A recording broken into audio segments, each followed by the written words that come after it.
Grumpy Old Geeks, a weekly talk show hosted by Brian Schulmeister and Jason DeFilippo, discussing the finer points of what went wrong on the internet and who's to blame.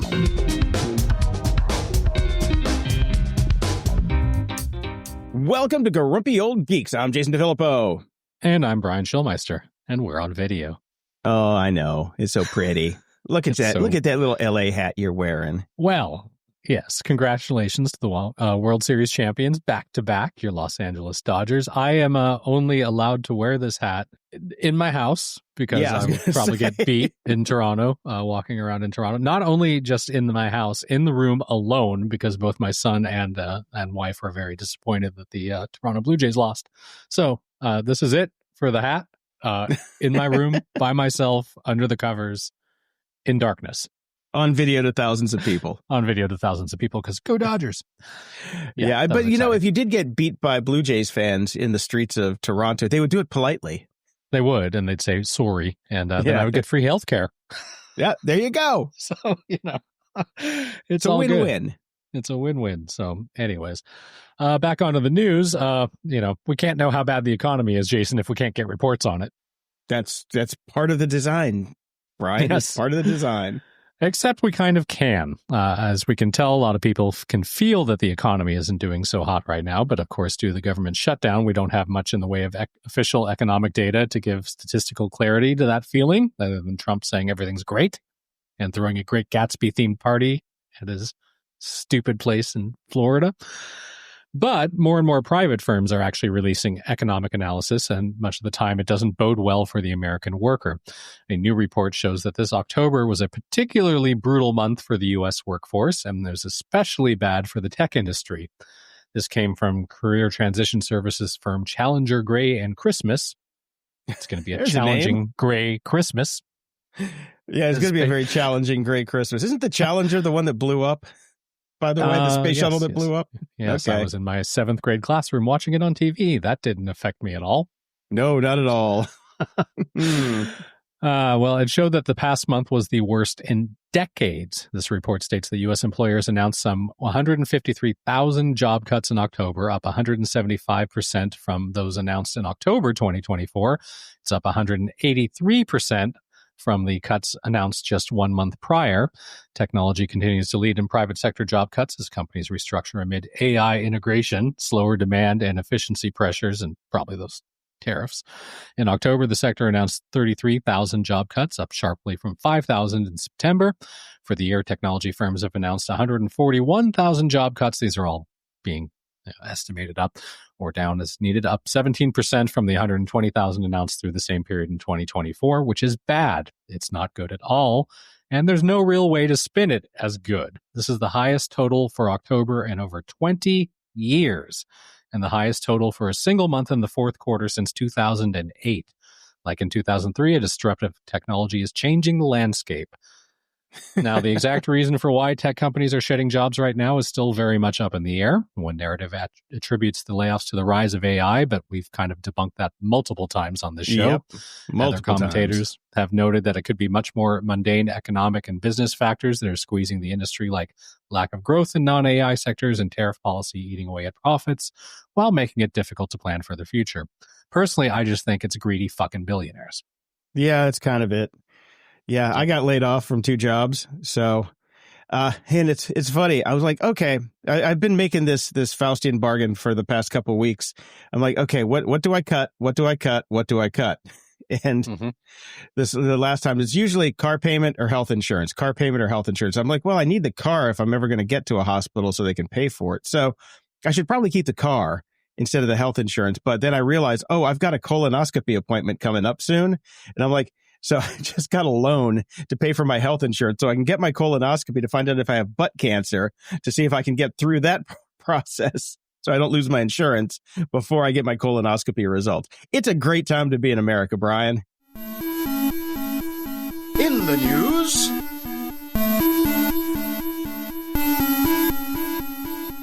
well, do you remember Michael Burry? Yes. Yeah, he was the guy from the Big Short back in the day. Played by if you've never watched The Big Short, by the way, watch it. now's a good time to go see it.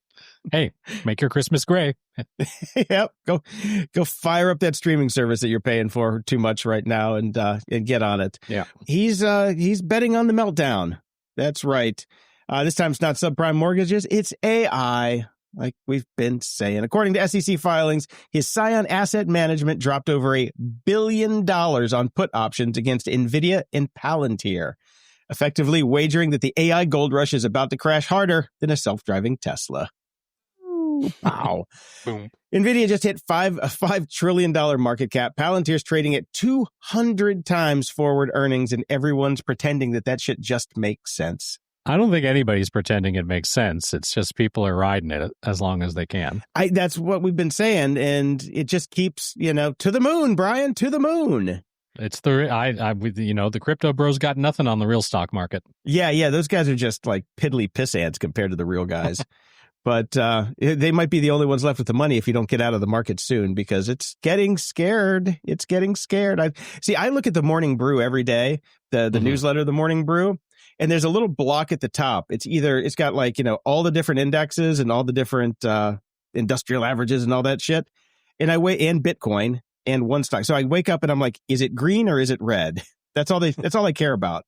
And when it's red, this is the Schadenfreude in me that I just get smiley. It makes me happy when I wake up and I see that it's red. When I wake up and it's green, I'm like, oh, the fuckers are still winning. Well, for other people such as myself who are in the stock market, the traditional wisdom has always just been if you can afford to wait, you hold. Mm-hmm. You hold. And I still agree with that for many, many stocks, but not these, not Tesla. Not NVIDIA, not Palantir. These things are riding the bubble, and we all know it. So your Johnson & Johnson stock is going to be fine if you hold on to that. But if you got Palantir or if you got Tesla, you're I don't give financial advice on this show. No, we don't. You're just batshit crazy. How's that? Yeah. Well, in real-world news, no shock here, the Republican-led FCC has voted on and approved a proposal that will make it harder for consumers to receive itemized bills with accurate information from their ISPs, as originally spotted by CNET. If you recall, this was just recently passed, so we got the kind of bill of sales for ISPs, or the food label, nutrition label kind of things, which was a good thing. Because we cheered for it when it came. It was nice. It's good to know how they're screwing you. Yeah, that's all we really wanted. But of course, this government said, well, we can't have that. No. So yes, the proposal revises previous unnecessary requirements on the grounds that a fact-based list of charges may confuse customers. Yes, a list of charges clearly delineated is much more confusing than just a charge for which you don't know what anything is. Yeah. Understood. Well, it's kind of the difference between getting raped with your eyes open and being raped with a blindfold. The Republicans just opt for the blindfold. You're still getting raped by these ISPs no matter what. So yes. It's, 6 of one, half dozen of the other, honestly. All Republican Commission members voted to approve the change, while the lone Democrat dissented. Once passed, ISPs will no longer be required to read these labels over the phone to customers, make them available in account portals, or give a complete accounting of fees to customers. They can just charge you what they want. The FCC has stated that these transparency requirements are unduly burdensome and provide minimal benefit to consumers. Again, how is it burdensome? I would like to know what I'm paying $100 each month for. I would like to know if they are still charging me for a modem rental, even though I own my own, because that happens a lot. Yeah, that's probably half of their income. Yeah. So anyways, it's worth noting that these labels will technically still exist. They will just be harder to find and won't be all that useful. This is a process called the political two-step. It's when basically you take something, you make it less useful, and then you turn around a couple months later and say, oh, look, it's not that useful. We should just get rid of it. And that's pretty much what's going to happen. Oh, fun. But, it's okay. It's okay if you happen to be at SpaceX. You can afford your internet access because SpaceX will reportedly receive a $2 billion contract to develop satellites for the U.S. government, according to the Wall Street Journal. Wall Street Journal's report detailed that SpaceX will be tasked with developing up to 600 satellites that can track missiles and aircraft and will be used for President Trump's proposed Golden Dome project. Now, if you happen to see that movie that's been very popular on Netflix, you'd know that there's a 50-50 chance of that shit ever working anyways. And I think of a golden dome. It's an umbrella when somebody's trying to give you a golden shower. And we know President Trump likes the golden showers. That's what he had in Russia on videotape, apparently. I know. Yep. Yeah. So SpaceX is getting a nice big hand out there. Gee, I wonder how that happened. Maybe Elon Musk. He's ingratiated himself back into the White House somehow. Well, he's had a bit of a week, and we're going to get into that, I guess, right now. Let's start with classic misdirection. When everything's going wrong for you, Jason, and the publicity's all bad, what do? You get stoned and you go on Joe Rogan. Yeah, if we could all just do that, that'd be great. Yes. So Joe Rogan asked Musk about the long-delayed second-generation Tesla Roadster in a show when the Tesla CEO suddenly started talking about wanting the vehicle to fly. Yeah. Yeah, your car's coming late, and investors are not happy about that, but never mind that.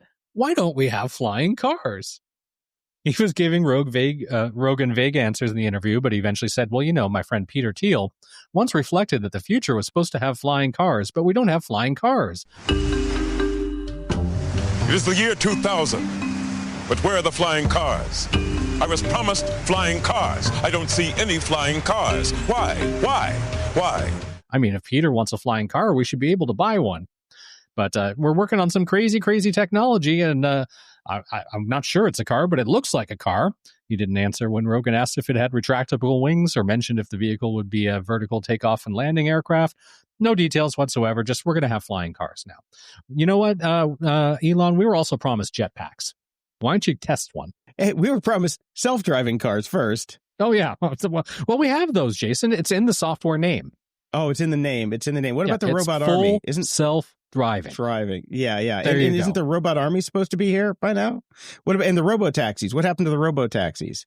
And so I think what it is, it's basically just a button on the dashboard that when you press it, like goes into flying mode, it just doses everyone in the car with massive amounts of ketamine. So you just think you're flying. You don't have to go anywhere. You just sit in your garage and stare at your hands. And it plays the Peter Pan. You can fly, you can fly, you can fly. Better than the R. Kelly. I believe I can fly. Peter Thiel pops out with a big hook for a hand. Oh, there you go. Anyways, although the company's sales in the U.S. jumped last quarter, Tesla, many onlookers have attributed that bounce to the expiration of the U.S.'s EV tax credit. Consumers likely rushed to buy an EV while it made financial sense to do so, or so the thinking goes. That might explain why you keep seeing new Teslas and Cybertrucks and everything. Yeah. People were getting in there while they still got the discount for it. But prior to that, Tesla's Q2 results showed a 13% collapse of sales in the U.S., and some experts expect the company's decline to continue. All experts, perhaps.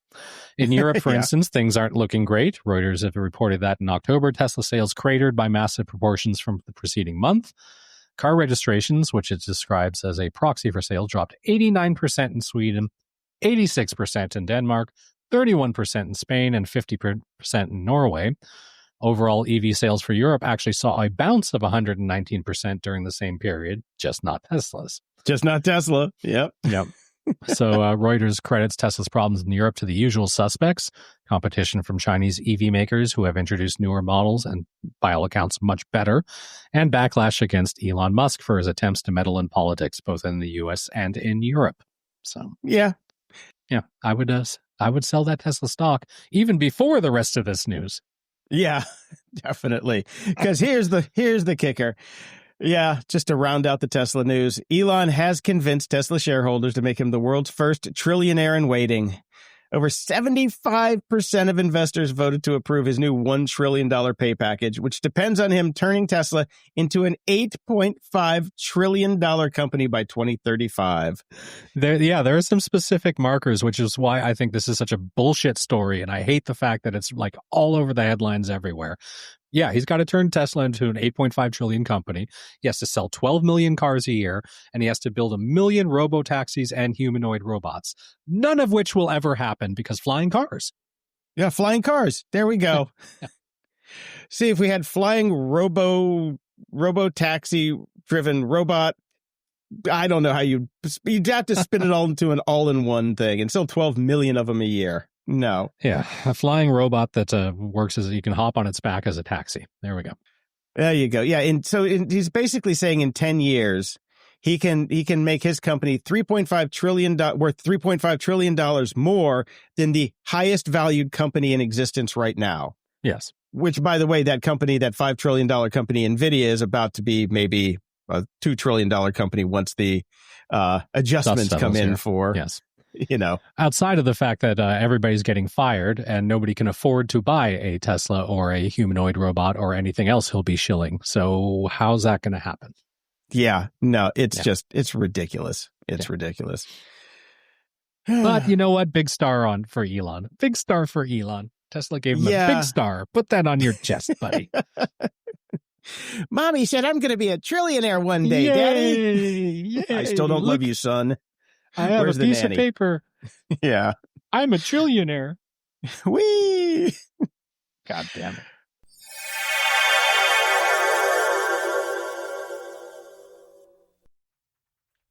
This episode is brought to you by Masterclass. You know what's worse than your existential dread? Cooking a sad meal you're ashamed to serve. Which is why Masterclass just saved your life. Which is why Masterclass just saved your bacon. One of my all-time favorite classes is Roy Choi Teaches Intuitive Cooking. He's a food truck legend, the flavor whisperer. One of his standout lessons is making salsa verde. There are tons of amazing lessons in there, but his salsa verde is one I keep going back to again and again because it's incredibly easy and the best salsa verde you'll ever have. Roy doesn't just hand you a recipe. He shows you how to feel your way through the ingredients, how to tweak acidity, adjust heat, transform something simple into something you brag about. That's the point of Masterclass. You're not just watching experts talk. You're not just watching experts talk. You're being taught by the masters, chefs, writers, thinkers, people who have used their craft to change the... You're being taught by chefs. You're being taught by the masters, chefs, writers, thinkers, people who have used their craft to change how we see the world. And then they hand you the tools to do something meaningful, all in bite-sized classes, so you're not stuck watching 90 minutes of fluff, with lessons you can use immediately. Want to cook better, write better, lead better? There's a class for that. Plus, you can download lessons to watch offline. Right now, our listeners get an additional 15% off any annual membership at masterclass.com/grumpyoldgeeks. That's 15% off at masterclass.com/grumpyoldgeeks. Masterclass.com/grumpyoldgeeks, because your cooking and your brain deserve better.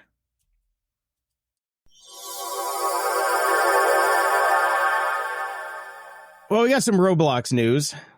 Mm-hmm. You're keeping your son away from Roblox, right? Abso-fucking-lutely. He will never be playing Roblox. He can play it when he's 18. Well, Texas is jumping in on that, too. Texas Attorney General Ken Paxton is coming after Roblox, claiming the company's kid-friendly image hides something darker.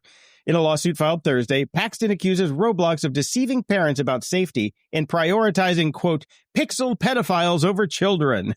Pixel pedophile. There's a t-shirt. There we go. He says the platform is basically a digital playground for predators and vows to hit it with the full and unrelenting force of the law. I am the law. Oh, God. This isn't Roblox's cop. Oh, God. This isn't Roblox's first rodeo, though. Attorneys general in Louisiana and Kentucky have filed similar suits, and the platform's been under fire nationwide for not keeping up with grooming, explicit content, and sketchy adult interactions. They're not keeping up with it? There's not enough grooming on this platform. You are not keeping up with the other platforms like Meta. Regulators worldwide are tightening age verification rules. Think about the UK's Online Safety Act and Mississippi's new age assurance law. Roblox says it's rolling out new safety features, selfie-based age checks, AI tools to spot grooming, parental controls, and stricter control filters, and stricter content filters. Still, it's hard to square that with 151 million daily users and a never-ending stream of headlines like this one, the company hasn't commented. Maybe it's still checking IDs. Yeah, Roblox is definitely out. Not going to happen. No, definitely not. Well, Mark Zuckerberg, we haven't talked about him that much lately as a person. We've made fun of Meta quite often. But, yeah. So Mark and his Palo Alto neighbors have been in a feud, Brian. Mm-hmm. You know why? No idea.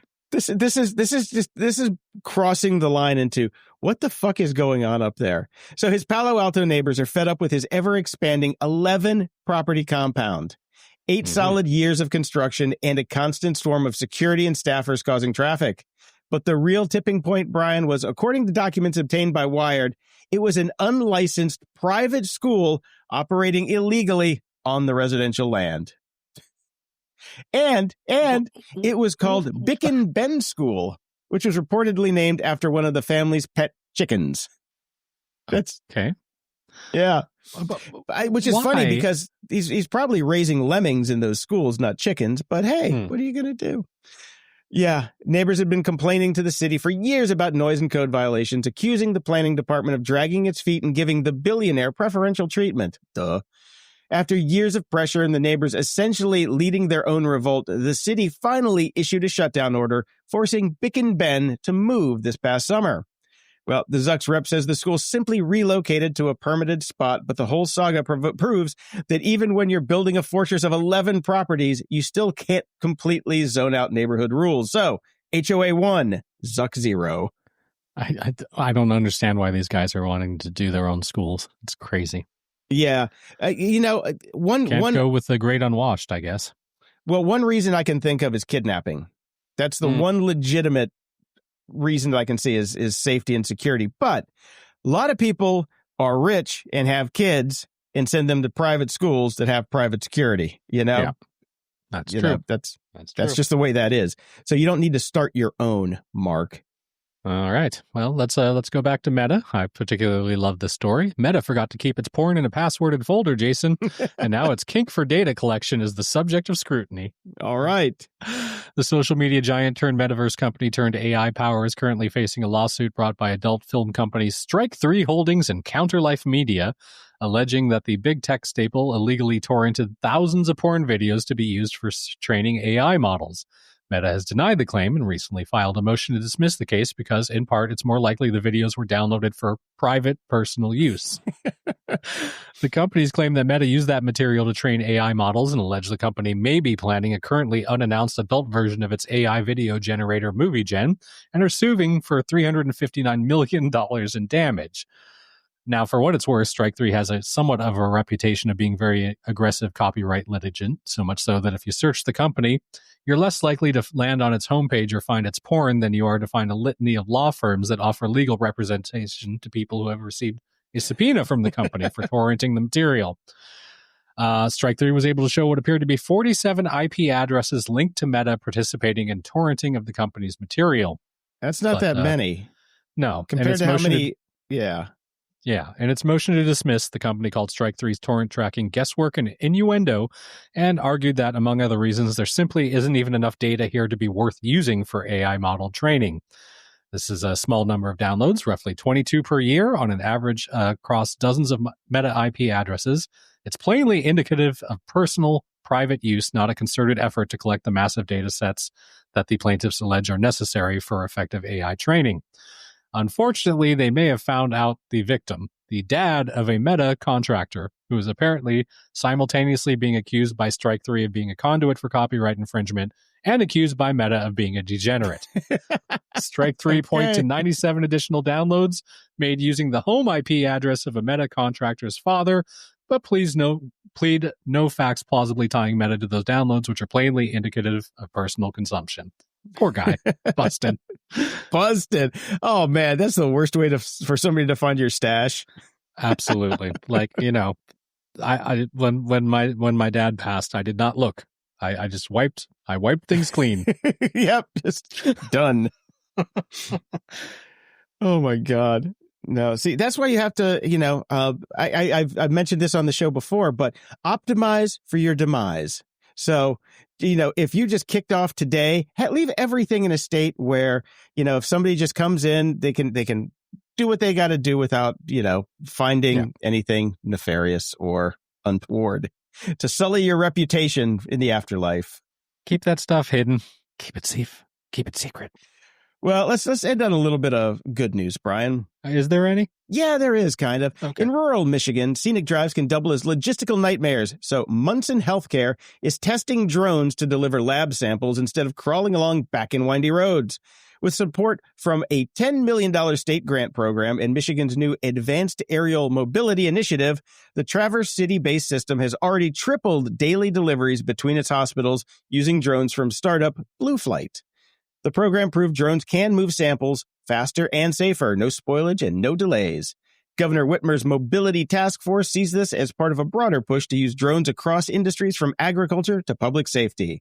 So, and next up are beyond line-of-sight flights, expanding routes, and maybe even prescription delivery. So, you know, I've never been to Michigan, but I hear it's beautiful. I wanted to move there recently because that way it's easier to sneak across the border to Canada if the time comes. But yeah, this seems like a good thing for places that have, you know, tough to get to areas. Like, yeah, it's going to be awesome if anybody up there still actually has healthcare. It's true. It's true. Because we've seen this in Africa. I've seen the rains down in Africa. You've seen the rains down in Africa. That's right. You know who didn't? The fucking guys in the band. They've never fucking been to Africa. They just wrote the goddamn song. Toto's never toured in Africa? Well, I mean, I think they went there after the song came out. After the fact. If you watch like the behind the music on it, they just fucking made that shit up. They had never been. That's funny. That's funny.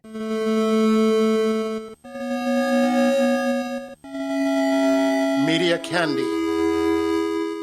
I don't know if you finished The Diplomat yet. We are working our way slowly through it. Got to the episode with the triumphant return of a very aged Josh Lyman swimming in a pool. Okay, you're far behind then.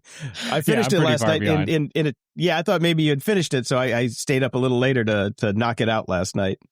Oh well, no, sorry. Did it end well? Am I putting a good use to our quality time together with my wife? Oh, you definitely are, but cliffhanger. So hopefully The Diplomat season 4 will be coming. Okay. Good cliffhanger too. Really good one. So I am satisfied with The Diplomat, and hopefully in the next 7 years before my healthcare runs out and I die of butt cancer, I'll be able to see season 4. I'm really enjoying the show so far. I think my favorite part in this the episode that I just watched was I don't think I've ever seen in any televised entertainment before the patented college move of going around and taking everybody's drinks when they left the room and mixing it into one big cocktail because you hate your life so much and just drinking it. I was like, power move by Josh Lyman. Or a standard party with me. Moving on. Yeah, there was that. Moving on. What we have been watching as a family is an awful lot of baking shows. 'Tis the season, as it were. My son and wife love these, and we watch them together as a family. We finished watching the Halloween Baking Championship, which was great. Although, how far the mighty have fallen, Jim Henson, hosting these things. It's a long way from his Talk Soup days, let me tell you. I did watch that one all the way through. It was because we've watched everything that there is to watch about savory food on the Food Network. So we've had to dip into the baking shows. So I texted you this week. This is the first time in history that we have food shows that our interests align on completely. So yeah, they're a lot of fun. Like I really enjoy them. So they're great to have on in the background or watch with the kids. So it's been a blast. Then the Holiday Baking Championship is now started. It kind of rolls right into that. And in the surprise move, I didn't think this would come back because I think it cost them quite a lot to put together. But Harry Potter Wizards of Baking has a season 2, which has just come out. So lots of baking. And I really love the Harry Potter one. They do a great job with the production and the stuff that they make is unbelievable. See, I live with a muggle, so it doesn't really translate well. And also, it seems to be more wood shop than it is cake. You know, that's why I like the Halloween and holiday baking championships and the summer baking championships, too. It's also why I don't like they also do like the Halloween Wars and Christmas Wars, because that's more like they're building stuff. It's not actually just baking. So the Harry Potter one does veer a little bit that direction, but not enough for us not to enjoy it, especially since my kid loves Harry Potter. So yeah, you get the Harry Potter vibes out of it. Yeah. So that's good. It's fun to watch baking shows. I don't know why they're just happy shows. That's the way we watch, like to clear out the crap that we've watched during the day, that we watch those like right before we go to bed. So you can end on happy dreams. It's like my mood enema. Yeah, kind of. So have you checked out Pluribus yet? It came out yesterday on Apple TV, just Apple TV now, right? Apple TV. Yes, Apple TV Okay. with the new, I guess sheeny depending logo. on where you look, if the plus is there or not. So yeah, I watched the first episode with Rhea Seehorn last night, and I have not watched it. I plan to watch it tonight, but the reviews so far seem to be cautiously optimistic. So very cautiously optimistic. Good premise. You don't get it from the trailer. Just says what the fuck is going on, and then at least you get it explained to you by the end of the first episode what the premise is. So you have to watch it to get into it. But it looks interesting. It definitely looks interesting. So we'll catch up on it next week. We should have 3 episodes by next week. Okay, So, I got some homework. Yep, I have been watching Knife Edge: Chasing Michelin Stars, also on Apple TV. Since there, so like I said, we watch everything on the Food Network, so we had to jump networks. It's really cool. It's a well done. It's got Apple behind it, so it's got money, so it's really well shot. About these restaurants that are chasing their Michelin stars and trying to get their first, second, or third. And by the time you're done watching this, you really get a sense of how much fucking work it takes to get a Michelin star. Yeah, it's insane, the work that goes into it. So it was fun to see on that side of things. So I think they're 5 or 6 episodes in right now. They're rolling them out once a week. So, and we did run out of everything else to watch on television. So we went back and we watched Black Rabbit on Netflix with Jude Law and Jason Bateman. Mm-hmm. Yeah, I needed a lot of baking championships after this to clean that mental schmutz out of my brain. There was not one decent character that you really wanted to root for in this entire 8-episode miniseries. Fortunately, no sequel, so don't have to worry about that. This is a one and done for sure. But horrible characters isn't necessarily bad. I mean, I'm thinking back to Succession. Like, I hated everybody on that show, but it was awesome. Is this awesome? No, it's not. I gave it a single thumbs up because I didn't hate it. We watched it all the way through. It was enough to get you hooked, but no, without doing a lot of spoilers and comparisons to Ozark, I can't really say too much about it because it seems like there's a lot of similarities. Jason Bateman didn't write this one, but he directed a couple of them, and I'm sure he had some input behind the scenes. But if there's a lot of stylistic and story arc types of crossover in that. It just didn't. When we were done watching it, we're like, "Ew." That's kind of the what we both. That'll be felt, a pass for me then. Yeah. Also a pass for me is Tron Ares. We talked about it on the show before. Like, why does it exist? Now I know exactly why it tanked, because on IMDb, I'm looking at the credits and it has Kara Swisher and Gary Vaynerchuk listed in the credits for Tron Ares. I'm like, there you go. There's a match made in hell. Right. I mean, I'm going to watch it whenever it comes out on streaming, just because I feel like I need to see it and understand why I hate it. But, I'm pre-hating it. So fair enough. Okay. Well, going into something with super low expectations could actually make it great. Like that new Batman movie that we're supposed to have a sequel about 4 years ago, which never showed up, with the guy from Twilight in it. Yes. I actually thought that was a good movie because everybody said it was so terrible. I watched it. I'm like, this is actually pretty good. What are you talking about? For yet another Batman remake.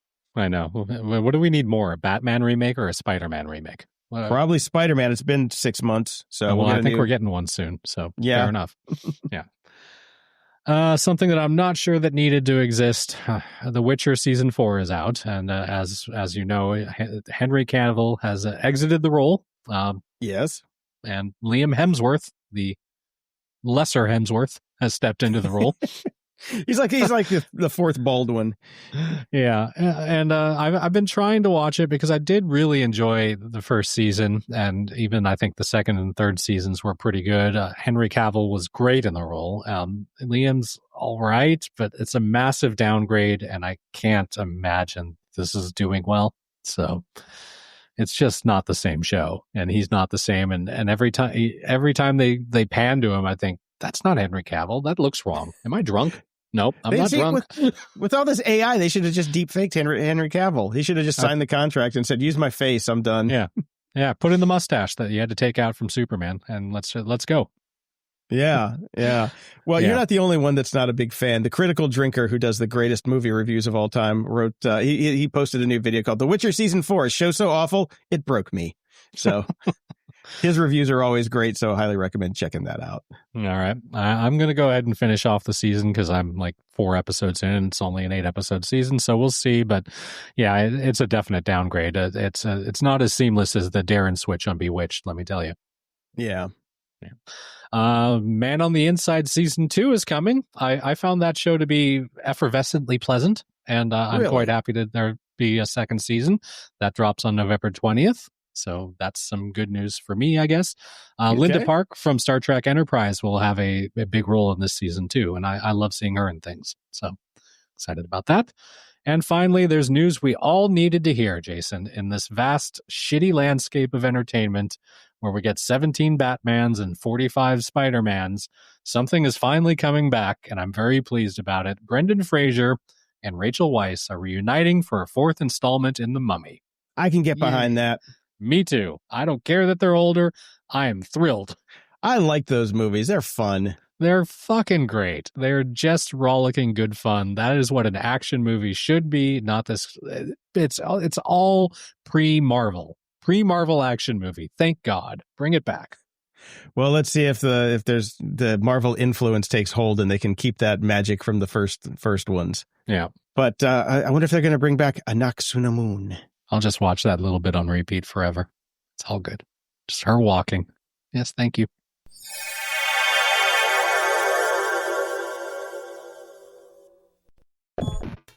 Ups and doodads. Well, we've talked in the past about how GM is trying to ditch Apple CarPlay and how stupid that is because Apple CarPlay is about possibly the best possible thing that you could ever have in your car ever. But it doesn't seem to be going that way. No matter what car you drive, the glory days of CarPlay may be numbered. It's an article over in The Atlantic that you can read in detail, links in the show notes. But the argument here is there's just too much money to be made from creating their own versions, so they don't want to, most of the car manufacturers are going to try to get rid of it. And we should all get ready for a day when your car's technology expenses are another line item on your credit card statement right next to the Netflix subscription. And so you can pay to play your own fucking entertainment in your fucking car. That's such bullshit. Rivian, we covered that like last week or 2 weeks ago. Yep. They're doing the same thing. And it's like, no, we don't want that. I like my CarPlay. Yep. They're just trying to figure out any way that they can do a subscription on your car anyway. Mm-hmm. And this is the big one. So. But some good news, Jason. I know you're not a Lego fan, but open hailing frequencies to your wallet because after a brief tease during Star Trek Day, it's finally here. Lego's first ever official Star Trek set, celebrating one of the most beloved Starfleet flagships of all time. It is the Enterprise D with Captain Picard and the whole Next Generation cast. 3,600 pieces. A faithful representation of the Galaxy-class starship, including a detachable saucer section to recreate the ship's ability to separate into 2 craft, a tiny little opening shuttle bay on the rear of the saucer, which houses 2 minuscule shuttle pods. You get Picard, Data, Geordi, Will, Deanna, Beverly, Worf, Guinan, and unfortunately Will Crusher, but he is wearing the jumper, so that's pretty good. And they all come with little accessories, and guess what they gave Riker? They gave him the trombone. They did. Yes. So Star Trek may live in a post-scarcity economic utopia, but we don't, which means you have to cough up $400 if you want this, and it comes out November 28th. See, this is, people are going to be saying, why didn't they start with the original Enterprise? Well, here's why. People who were fans of the original Star Trek are too old to buy Legos and they won't care. The people who watched Next Generation are right in that sweet spot of the people who will pay $400 for a fucking Lego set. They nailed it with the serious laser focus on who to get on this. Like nobody wants any of the other ships. Yeah, especially coming off of just, Picard just ended a little while ago, so we're all on the nostalgia bandwagon for the Enterprise, for Next Generation. So you couldn't have timed this better. It's awesome. Nope. And you know what's going to be the next one? The Borg cube. Oh, it. You know that's coming. That would be pretty cool. I want my little Locutus figure. That would be awesome. Yep. In some actual app news here, Automatic, the company behind WordPress.com, is threatening legal action against Automatic.css. Now, Automatic the company that owns WordPress has two T's after Matt, for Matt Mullenweg, Matty Matt, little Matty Yes. Matt, the billionaire. Mhm. And automatic.css only has one T. So, yeah, things get a little dicey there. Especially since automatic is just a fucking word. Exactly. Automatic's lawyer sent a letter demanding the smaller company rebrand, arguing the names are phonetically identical and likely to confuse customers. Automatic.css founder Kevin Geary wasn't impressed. He posted the letter on X, where Automatic's CEO Matt Mullenweg chimed in with, quote, "We also own Automatic with 1T.com. You had to know this was a fraught naming area," end quote. Geary shot back, congratulating Mullenweg for owning a generic domain and telling him to let him know, quote, "when the fact becomes relevant," end quote. Boom! Fuck you. Oh, man. Yeah, this goes with Matt's, overreach lately with the WP Engine issue that he could have easily solved by shutting the fuck up and not being a greedy bitch. But, that's how things go when you get all the monies. So, yes. I have to say the best part of being semi-retired at this point is I haven't had to deal with the WordPress site in so long. I know. It's so wonderful. I know. I hate WordPress with a fucking passion. Yeah, I still have to use it for a couple jobs, but it is definitely one of the worst parts of the day, which is why we went with pod pages for our podcast website, because I'm never going to, without having a dollar gun in his pocket. I'm never going to voluntarily install WordPress on anything again, unless a gun's pointed to my head or a paycheck's pointed at my head. So you can put a paycheck in my head any day and I'll install it. But this is another reason I think vibe coding is bullshit, because if vibe coding actually worked, we would have a competitor to WordPress.com by now, period. Yes. Absolutely. And there's nothing out there that has come out of the woodwork. It just hasn't happened. So, I still call bullshit on vibe coding for that very reason alone, because so many people hate WordPress and so many people are into AI. There should have been a crossover inflection point where somebody has rewritten WordPress to do the same shit, but not so shittily. So there it is. There's my argument on why vibe coding is bullshit. And I've been running into this weird problem on Mac OS Tahoe this week, Brian. I don't know if you've upgraded yet or you run it on your machines. I am. Mm-hmm. Okay, here's the problem. And I've seen a couple people that had this, and there's a very the way to fix it is really fucking annoying. So I'm hoping somebody who listens to this show might have a fix for me. So what happens now is on any application where I need to open or save a file, the open and save dialog box takes forever to open. And it just hangs. And when you try to change directories, it hangs. It'll eventually go, but my CPU spikes through the roof and it just farts all over my day. So I've tried everything. I've hit the Apple boards to see if there's any fixes there. The interesting thing is it is by account. So I switch from one user account to a new user account. The problem goes away. So it has to be some app that just destroyed it along the way. Can't figure out which one it is because I turned everything off. Now I've moved to a new user account and rebuilding everything piece by piece, credential by credential by credential, settings by settings by settings. Everything's working. So I'm trying to find that one culprit. But if anybody knows of an easier fix for that problem, please hit me up on Discord or shoot me an email. I would love to know, because it is so frustrating to have to rebuild such a perfect user experience again from scratch. Yeah, I do not have that issue, man. Yeah, I hope you don't. But the fix right now is, if you do get it, create a new user account and start all over. There you go. The Dark Side. Ha! With Dave. Welcome to The Dark Side with Dave. Podcast superhost Dave Bittner decodes all things cyber on the Cyberwire every day, exposes deception with Joe Kerrigan on hacking humans, dives deep into privacy with Ben Yellen on Caveat, breaks down industrial cybersecurity on Control Loop, and even brings the laughs with Only Malware in the Building. Hi, Dave. Nice to see you.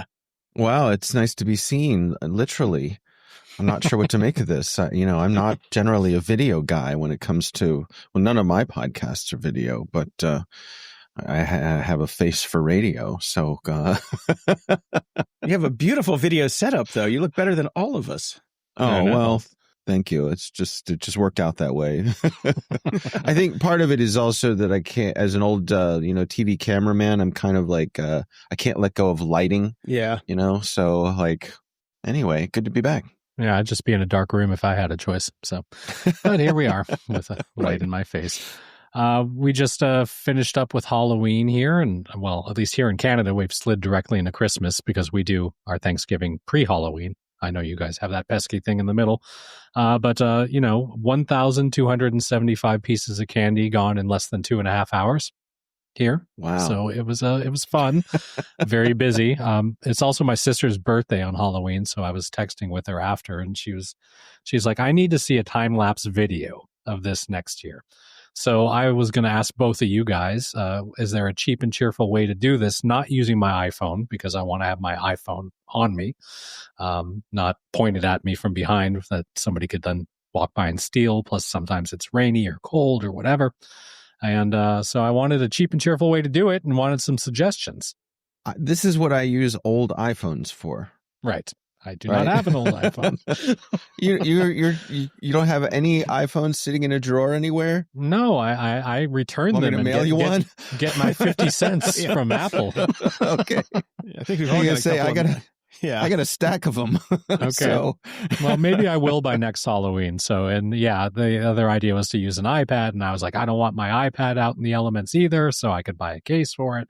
I'll figure it out. So yeah, I guess an old iPhone will do it then.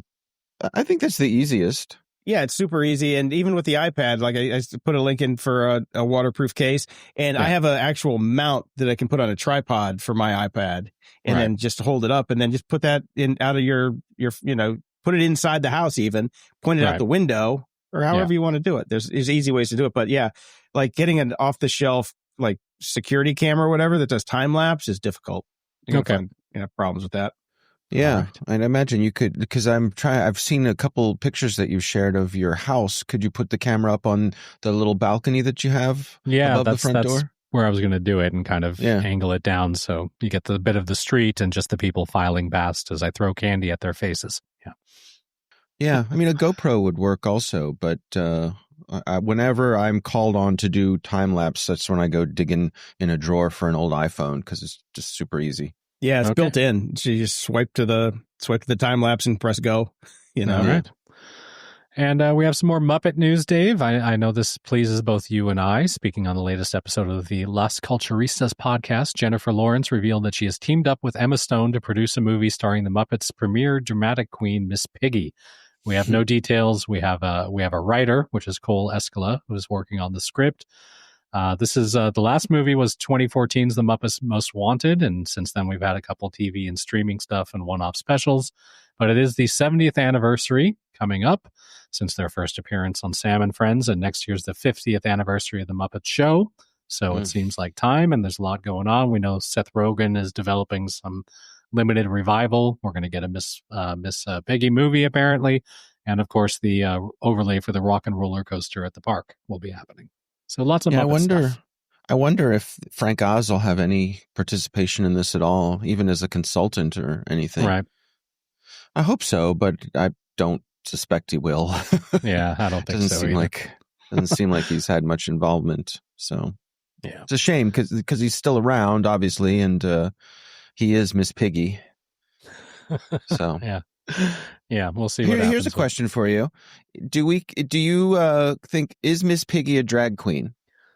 Oh, absolutely. Okay. Yeah, no doubt about it. Because it's a female character performed by a man. Mm-hmm. Deep register when she gets angry. Yeah, I think Miss Piggy absolutely qualifies as a drag queen. Hot take. All right. You heard it here first, people. You heard it here first.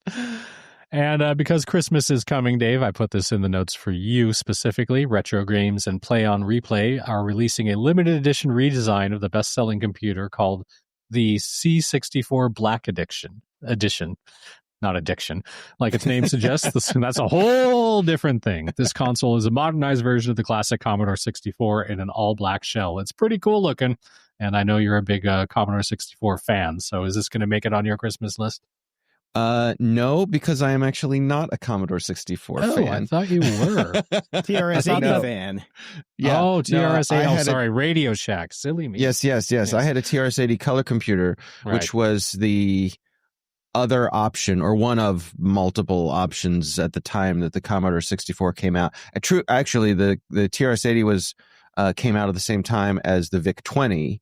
And so when I was deciding which computer to get, I had to choose between the VIC-20 and the TRS-80. I chose the TRS-80 and never looked back and never had any regret for that, but never really spent much time with Commodore 64s. I knew plenty of people who had them. We all did.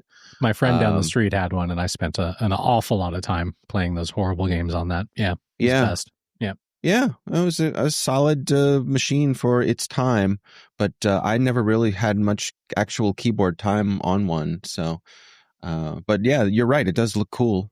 Very cool. Yeah. I wish they would do the TRS-80 Model 3, do that over with a modern take. But, and I don't think they get enough credit because that was really like the first iMac, all in one keyboard, monitor, drives, everything all in one case. And then, Steve Jobs comes along and said, look, I put it all in one box. I call it the iMac. Give me all your monies. And, he and Johnny Ives were, hailed as creators of the most innovative thing ever seen. It's like, no, just go get an old trash 80, man. They got it. They had it going on back in the day. Yeah, that's true. I have seen someone who online who makes little 3D printed Model 3s that has an actual LCD screen in it, so it'll boot, and it's really cute. Very cute. I keep, every time I see him post the Model 3s, I send him a message. I'm like, please do a Coco. Please do a Coco. I will buy, if you do a color computer, I will buy it in a second. But so far, no luck. What's really cool too? Our friend Mike Vinacore, MXV, who's been on the show, he's got a Tron pinball machine. And inside the Tron pinball machine is a little tiny Tron arcade game. It's got a little tiny LCD screen, and you can actually see it playing the standby state for all the old games from the Tron, arcade game from the original Tron arcade game. So it's pretty cool. It's very meta, but you can, as you're playing the game, you look down and you see it, and you see the screen like playing the discs where he's or trying to shoot out the MCP and the tanks and everything. It is so cool. I just want that. Yeah. What that reminds me of is actually on our last Disney trip, my wife and I were in the Disney Star Wars store down at Disney Springs, and they have, I'm pretty sure we've talked about this here, they have the little model of the Starspeeder 3000 from Star Tours. Yes. And that model has an LCD screen inside of it that plays the original version of Star Tours, the entire video. Oh, cool. Yeah, very cool. I'm going to have to pick one of those up one day. Yeah. And it has the lights and the sound. It's just it's one of those things where they sweated the details, and it's not cheap, but pretty cool. So. And I put this story in the news because this is I always keep my eye out for stories that I consider the Dave law, the Dave Bittner law, which is no laws will be passed until something actually affects a senator in some way, shape, or form. So Google has pulled the AI model Gemma from its studio platform after a Republican senator said it fabricated serious criminal allegations against her. This is Senator Marsha Blackburn, a Republican from Tennessee, who sent a letter to Sunday accusing the company of defamation after the model allegedly created a story about her committing sexual assault. The model was asked if Blackburn had ever been accused of rape, and it reportedly answered in the affirmative, going so far as to provide a list of fake news articles to support the accusation. The chatbot said the senator was accused of having a sexual relationship with a state trooper during a campaign for state senate, and the officer reportedly said she pressured him to obtain prescription drugs for her and that the relationship involved non-consensual acts. None of this happened, of course. This is completely made up by the chatbot. She's never been accused of anything like that. But once again, it takes something happening to a senator. Now maybe there'll be some sort of law passed about this. Yeah, that's right. We'll see. Well, it reminds me, we had a story this week of some folks over in Europe who were using advertising location data to de-anonymize some people, and including politicians. So very much got the attention of some politicians. So we'll see if maybe that moves things along, if maybe they start in Europe and maybe it comes over here. But you're right. That's what I say. If until it happens to a senator, none of this privacy stuff is going to trickle down to us. Yeah. Well, since everybody's losing their job, like we covered at the beginning of the show, and every news channel that you turn on, I've decided to try and become a little bit more self-reliant. So I have moved into sprout farming, which I thought is a nice hobby for an old guy that's, not a big lift at all as far as it goes to, I'm not tilling the soil. I'm not fighting off the vermin and the varmints and things like that. Sprout farming requires a mason jar, a fancy lid, and a little stand. So I put some pictures in so you guys can see it here.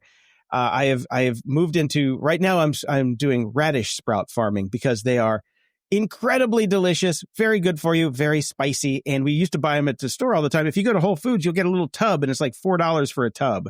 So what you're looking here, and I'll post some pictures to Discord as well so everybody can see them.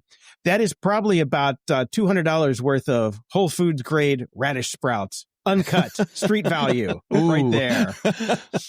Imagine you walking around in a long trench coat, standing on the street corners offering buddy, to you want sell some sprouts? Yeah, exactly. Yeah. These are uncut, fresh, right from the jar. Well, it's kind of funny. I did that exact same thing. Like our friend Brian Blondell lives up the street. I'm like, hey, buddy, you want some sprouts? And he came by. He's like, I'm walking the dog. I'll be there in 20. And he comes by, and I like come out of the house with a big Ziploc baggie and hand him a big baggie of sprouts. Now, so help me understand here. What is the turnaround time for a harvest of jar sprouts? 7 days. 6 to 7 days. Okay. I let it go for 7. We've done it for 6, and they were okay. But for an extra day, you get a little more yield. So the jar that you're seeing, it's a 7-day sprout, right on that, and you basically you have to rinse them twice a day. You put the seeds in the jar, let them soak for 12 hours, drain it, tip it upside down, and then you rinse it twice a day. And then at the end of 7 days, you rinse it one more time, pull them out to dry on a little sheet, and then stick them in the fridge, and they're good for 7 days. Put them on. I put that shit on everything. I was going to say, how does one consume these sprouts? Do you grab a handful? I hate sprouts. I pull them off sandwiches. They're horrible. See, I used to think that way. Like the first time I moved to California, I went to California Pizza Kitchen and I ordered the lasagna, and there were sprouts on my lasagna. And I'm like, oh, this is just unholy in every single way possible. And I figured it was just some hippie California crap. But recently I've come to enjoy the sprouts on my eggs. I like, especially on an egg sandwich, it's really good because I have one of those like a couple times a week. Even just on scrambled eggs, it's good. Add them to a salad. Really good on a turkey with Swiss. Delicious. But these are like concentrated horseradish almost. They're very, very spicy, extraordinarily spicy. So, yeah. But you can get like a giant bag of the seeds was $12. So that's going to last. We're only doing 3 tablespoons at a time. That's going to last like a year and a half. So we're probably looking at about $4,000 worth of sprouts in that one little bag. If we go with the Whole Foods pricing method, the bottles cost $40 with the lid. The whole expanding and incredibly expensive food crisis that's going on. It's just all sprouts all the time.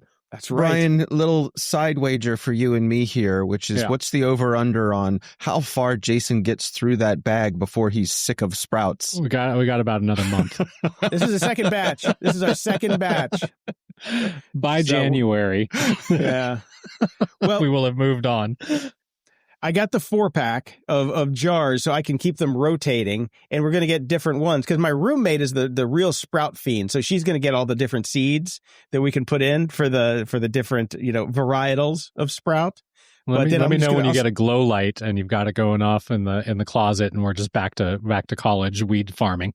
Well, that's the nice thing about it. It actually has to live. It has to stay in a cold, cool, dry, dark place. So no grow lights required. It's even easier than that. Huh. So 2 things about sprouts. First of all, I have a friend who says I don't enjoy any of my meals with lawn clippings on it. Yep. So there's that. But also back in my video production days, one of my regular recurring clients was the Food and Drug Administration back when they were Did a real things. organization. Yeah, when they existed.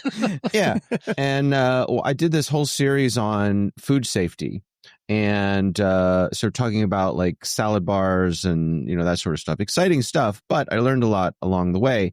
And one thing that expert after expert said was on a salad bar, never eat the sprouts. Really? Why? Yeah. Sprouts are the most common carrier for foodborne illness on a salad bar. They're the thing that I don't know if they don't get rinsed enough They probably or don't whatever. get washed well enough. Yeah. Yeah. But they said sprouts are the thing. When they do, they call them tracebacks, which is when a whole bunch of people get sick and they try to figure out what was the source of it. And they said time and time again, if it's a salad bar and it has sprouts, that's the first place they look because sprouts are the care. Now, I don't suspect you'll have any issue like that on your homegrown sprouts, of course, but it's something to be mindful of. Are you saying I'm not hygienic, Dave? Come on. Dave is saying house, if you Jason, open I'm up a absolutely salad, saying you're not hygienic. if you open up a salad bar in your house, Jason, this is That's right. Right. I'm saying there's a very good, chance that the inside of that jar has been licked by a dog. That is true. Yeah. Not that there's anything wrong with that. No, the chances are greater than Adds zero. flavor. So, yeah. My of dog protein. kisses me every day. Yeah. Yeah. So that's my new low tech obsession is sprout farming. I might try this. It looks Congratulations. like fun. I grow herbs or herbs, as the British say, just because I got sick of like the little tiny things of basil that cost like $5 and you use like 3 bits of it and the rest of it goes bad before you ever need it again. So my wife and I, we grew basil, we grew rosemary, we grew thyme, we grew a few other things out. Of course, now it's starting to freeze here, so that's all over, but it was great for the summer. Like we just picked our own fresh herbs for whatever we needed. And I wasn't wasting money and herbs buying them all the time. Yeah, my wife does the same thing, and we just brought all of the outdoor plants indoors, and we just let ours die. Yeah, well, yeah. I mean, your winter's a little more harsh than ours, but also we would just bring them indoors, and they'll spend their winter under a grow light, and we'll see. Yeah. I saw earlier in the show notes that you guys talked about this new Star Trek Lego, the Enterprise D. Yeah, I'll be getting one of those. See, told you, Brian. Yep. We are in the target demo for this. Yeah. I was talking with my colleague Maria Vermazis, who hosts our T-Minus Space Daily podcast, and she was saying that this Lego set is literally a dream come true for her. Like she's been building Enterprise D Lego sets on her own since she was a kid, so she's super excited about it. But I was thinking, like, because I have the Lego Millennium Falcon, the big one, which is scaled for minifigs. Mm-hmm. So it'll fit the minifigs in the cockpit of the Falcon. And I was thinking about what would happen if they tried to build an Enterprise D that was minifig scale. It would be rather large. Yes. The size of a gymnasium. Yeah. Yeah. But Maria pointed out, she says she hopes that they come out with a bridge set. Oh, that'd be nice. For all those minifigs to populate. Yeah. Wouldn't that be great? That seems like a no-brainer, but I would buy the bridge set, not necessarily this current set, because I don't know where I'd put it. But the little bridge set would be really cool. Yeah. I was telling Brian the next one it better be the Borg cube. No. Perfect. No, amazing. Those are the worst. 18,000 pieces. All the same color. All just tubes. All the black tubes, and gray tubes. No, I can tell you, having built the Millennium Falcon, which is a bit of a death march. Yeah. I mean, you get to things where it just so many gray pieces, and it just goes on and on and on. And I think I've shared this story before. You build a little piece of landing gear, and it took you 20 minutes to build. And then you get to the end of that little build, and it says, okay, now do 6 more. It's like an Andor on the production line when they're sitting there putting the pieces together for the Death Star. Right. Exactly. So I put a story in here. This is a really interesting investigation from the folks over at Reuters. and they were looking into how Meta makes their money off of scams. And bottom line here is about 10% of Meta's revenue comes from online scams. And Meta is aware of this. They give lip service to doing something about it. Yeah. But according to this report, Meta's internal documents said that they had to be careful that they didn't affect their revenue by more than 0.15% in any of the actions that they took to stop these scams. So do the math here. They're making about 10%, about $16 billion a year off of scams and banned goods. And they don't want to cut down on it because obviously they make so much money. I liked also that if they do detect that it's a scam, instead of getting rid of it, they will actually raise the ad rates on it. So, right. Which is like, right. Right. How is that ethical in any way, shape, or form? Well, think about this in any other regulated industry, right? Imagine a bank saying, oh, we're not going to allow you to open an account for money laundering unless you're willing to pay a little more for it. Yeah. Like, if you want to transfer that money to the guy in Nigeria, it's going to cost you a slightly higher percentage than it would normally. But we're happy to do it. Yeah. Yeah. That tracks. Right. So it's an interesting article. I recommend everybody guys, read it. They're just a platform. Just a platform. Right. They don't have anything to do with this. They're like the phone company. Yeah, I concur. I read this article too. It's really good. It's really well worth the read. Yeah, and kind of just reinforcing what we all already knew, but this really puts the numbers to it. And hopefully this is the kind of, in a better world, this would be the kind of thing that maybe some legislators would notice and grab their attention. But until a senator's rolled up in one of the scams, not going to happen. Yes, exactly. Yeah, that's an astonishingly large amount of money. Astonishing. Yeah.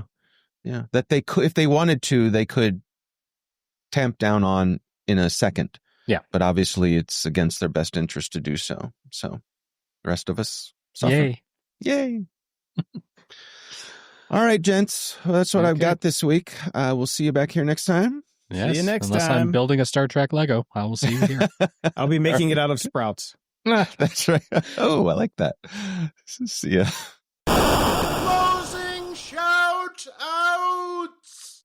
Over at Patreon, we've got three new patrons: James, Michael, and David. 1, 2, 3.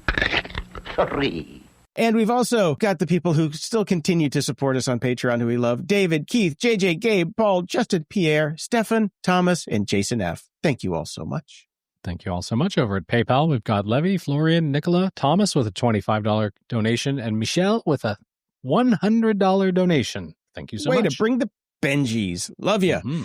Over at the tip jar, we've got Sarah, Matthew, and Patrick. And just so everybody knows, to support the show, which we desperately need, you can go to patreon.com/GOG. And for as little as $3 a month, you can sign up to get the show early, ad-free, and in high definition. And by early, we mean a little bit early. It's not like, days early. We record this thing in the morning and it comes out in the afternoon. So if it's done early, you get it before everybody else. No ads and in high definition. Or you can go to gog.show/donate.